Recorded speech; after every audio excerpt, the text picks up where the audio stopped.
ನಮಸ್ಕಾರ. ನಾನು CB ರಂಗನಾಥ್. ಪ್ರೀತಿ ಮಕ್ಕಳೇ, ನೀತಿಕತೆ ಸಂಖ್ಯೆ 535. ಇವತ್ತಿನ ಕತೆ ಆ ಕಾಮವೈ ಕೋ ನ ಸ್ನಾತಃ. ಏನು? ಆ ಕಾಮವೈ ಕೋ ನ ಸ್ನಾತಃ. ವಿಚಿತ್ರವಾಗಿದೆ ಅಲ್ವಾ? ನೋಡಿ, ಯಾರ್ಯಾರು ನಮ್ಮ CBR ನೀತಿಕತೆಗಳು ಯೂಟ್ಯೂಬ್ ಚಾನಲ್ಗೆ ಸಬ್ಸ್ಕ್ರೈಬರ್ ಆಗಿಲ್ಲ, ದಯವಿಟ್ಟು ಸಬ್ಸ್ಕ್ರೈಬ್ ಮಾಡಿ. ಈಗ ಕಥೆಯನ್ನು ಮುಂದುವರ್ಸೋಣ. ಯಾವುದ್ಯಾವುದು? ಆ ಕಾಮವೈ ಕೋ ನ ಸ್ನಾತಃ. ಮಕ್ಕಳೇ, ನಮ್ಮ ಹರಿದಾಸ ಸಾಹಿತ್ಯದಲ್ಲಿ ವಾದಿರಾಜರು ಸಹಿತ ಸಾಕಷ್ಟು ಯಾವುದು ಭಕ್ತಿಪೂರಿತ ಕೀರ್ತನೆಗಳ ರಚನೆ ಮಾಡಿರೋರು. ಮತ್ತು ಮಾಧ್ವ ಪರಂಪರೆಯಲ್ಲಿ ಬಂದಂಥ ಪ್ರಮುಖ ಯತಿವರ್ಯರಲ್ಲಿ ಇವರು ಸಹಿತ ಒಬ್ಬರು. ಅತ್ಯಂತ ಪ್ರಸಿದ್ಧರಾದ ವ್ಯಾಸರಾಯರ ಅಚ್ಚುಮೆಚ್ಚಿನ ಶಿಷ್ಯಂದರು. ವಿಜಯನಗರದಲ್ಲಿ ವ್ಯಾಸರಾಯರು ಇದ್ದಾರೆ. ಅವರಲ್ಲಿ ಶಿಷ್ಯವೃತ್ತಿ ಮಾಡ್ಕೊಂಡು ಇವರು ಇದ್ದಾರೆ, ಅಚ್ಚುಮೆಚ್ಚಿನ ಶಿಷ್ಯನರು. ಸರಿ, ಹೀಗಿದ್ದಾಗ ಏನಾಗಿದೆ, ಇವರು ಸಹಿತ ಇವ್ರ ಹತ್ರ ಬಂದಂಥ ವಿದ್ಯಾರ್ಥಿಗಳಿಗೆಲ್ಲರಿಗೂ ಸಹಿತ ಅವರಿಗೆ ಬೋಧನೆ ಮಾಡ್ತಾ ಇದ್ರು. ಹೀಗೆ ನಡೀತಾ ಇತ್ತು. ನಾರಾಯಣಾಚಾರ್ಯ ಅಂತ ಒಬ್ಬ ಬುದ್ಧಿವಂತ ಹುಡುಗ ಇವ್ರ ಹತ್ರ ಬಂದ. ಸಕಲ ವಿದ್ಯೆಗಳನ್ನು ವಾದಿರಾಜ ಗುರುಗಳಿಂದ ಕಲಿತುಬಿಟ್ಟ.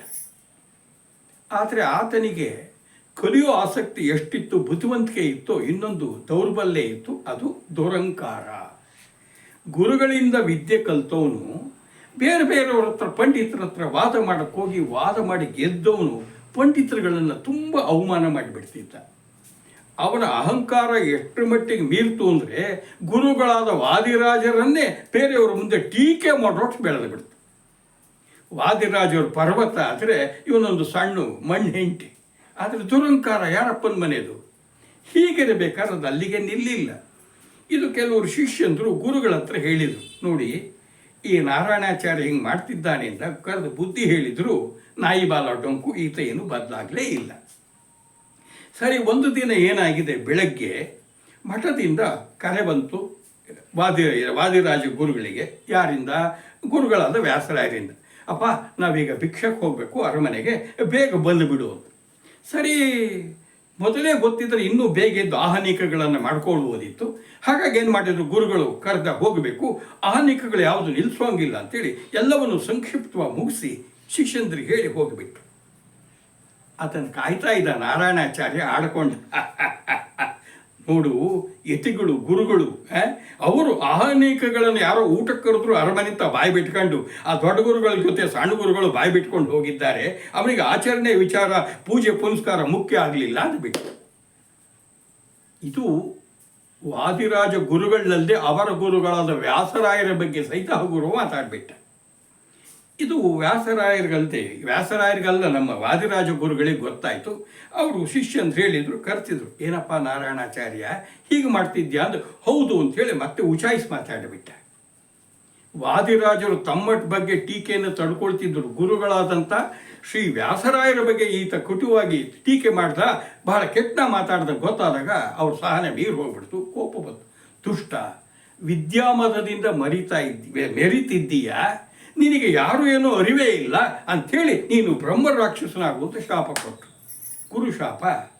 ಪಂಡಿತನಾಗಿದ್ದಂಥ ನಾರಾಯಣಾಚಾರ್ಯ ಅಲ್ಲಿ ಹಂಪೆ ಕಾಡಿನಲ್ಲಿ ಬ್ರಹ್ಮ ರಾಕ್ಷಸನಾಗಿ ಪಿಚಾಚಿ ಜನ್ಮ ಬಂದು ಅಲಿತಾ ಇದ್ದಾನೆ. ಆದರೆ ಬಿಡಬೇಕಲ್ಲಪ್ಪ, ಹುಟ್ಟುಗುಣ ಸುಟ್ಟರು ಹೋಗಲ್ಲ ಅಂತಾರಲ್ಲ.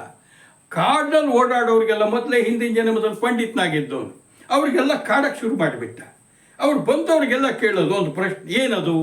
ಆ ಕಾಮವೈ ಕೋ ನ ಸ್ನಾತಃ, ಆ ಕಾಮವೈ ಕೋ ನ ಸ್ನಾತಃ, ನ ಸ್ನಾತಃ. ಅವ್ರಿಗೆ ಏನು ಅರ್ಥವೇ ಆಗಲಿಲ್ಲ. ಆ ಕಾಮವೈ ಅಂದ್ರೆ ಕೋ ಅಂದರೆ ಯಾರು, ನ ಸ್ನಾತ ಅಂದರೆ ಯಾರು ಸ್ನಾನ ಮಾಡೋದು. ಈಗ ಯಾರೋ ಇದೇನು ಆ ಕಾಮವೈ ತಲೆ ಕೆಟ್ಟು ಹೋಗೋದು, ಕಾಡು ಮುಗಿಯೋ ತನಕ ಅವ್ರು ಕಾಡು ಬಿಡಿಸೋನು. ಹೀಗಾಗಿ ಜನ ಕಾಡಿನಲ್ಲಿ ಓಡಾಡಕ್ಕೆ ಹೆದರ್ಬಿಟ್ರು. ಬ್ರಹ್ಮ ರಾಕ್ಷಸ ಪ್ರತಿಕೆ ನಮ್ಮ ತಲೆ ತಿಂತಾನಪ್ಪ, ಇವನು ಬರಬೇಕಾದ್ರೆ ಭಾಳ ಸೌಮ್ಯ ರೂಪಿ ಒಬ್ಬ ಬ್ರಾಹ್ಮಣ ರೂಪದಲ್ಲಿ ಬಂದ್ಬಿಡು.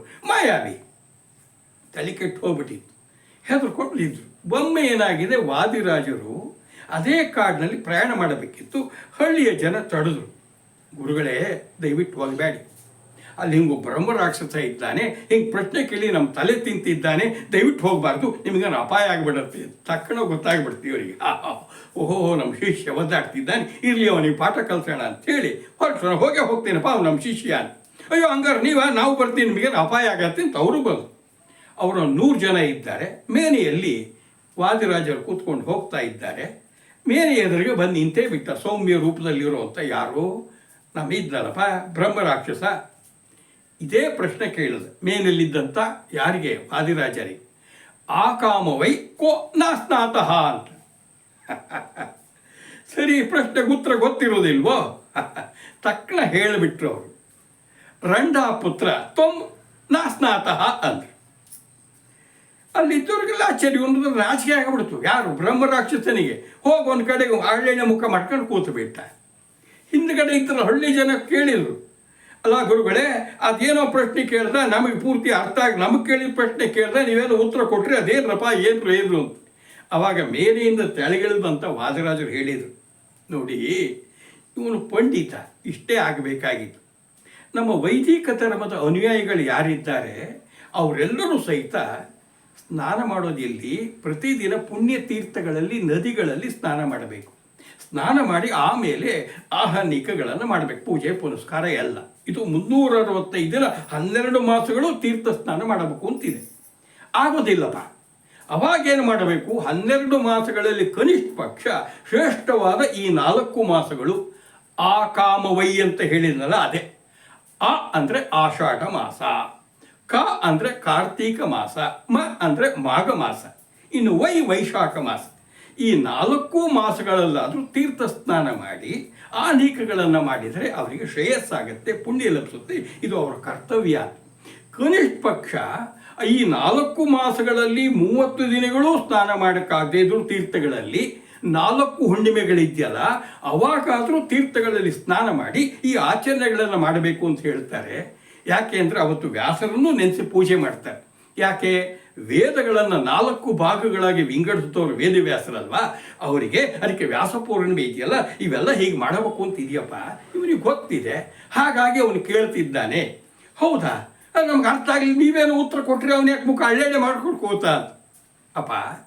ಯಾರ್ಯಾರು ವೈದಿಕರಿದ್ದಾರೆ, ಜ್ಞಾನಿಗಳಿದ್ದಾರೆ, ವಿವೇಕಿಗಳಿದ್ದಾರೆ, ಅವರೆಲ್ಲರೂ ಏನು ಮಾಡ್ತಾರೆ? ಅವರೆಲ್ಲರೂ ಸಹಿತ ಈ ರೀತಿ ತೀರ್ಥ ಸ್ನಾನಗಳನ್ನು ಮಾಡಿ ಆಹ್ನಿಕಗಳನ್ನು ಮಾಡಿ ಶ್ರೇಯಸ್ಸನ್ನು ಪಡಿತಾರೆ. ಆದರೆ ನೀನು ರಂಡಿ ಮಗ, ಜಲಸ್ಪರ್ಶಕ್ಕೂ ಯೋಗ್ಯನಲ್ಲ. ನೀನೇನು ಮಾಡ್ತೀಯ? ನಿನ್ನಂಥ ಅಯೋಗ್ಯ ಪಿಚಾಚಿ ಅವನು ಏನು ಮಾಡಲ್ಲ, ಸ್ನಾನ ಮಾಡಲ್ಲ ಅಂತ ಹೇಳಿದೆ. ತ್ವಂ ನ ಸ್ನಾತಃ.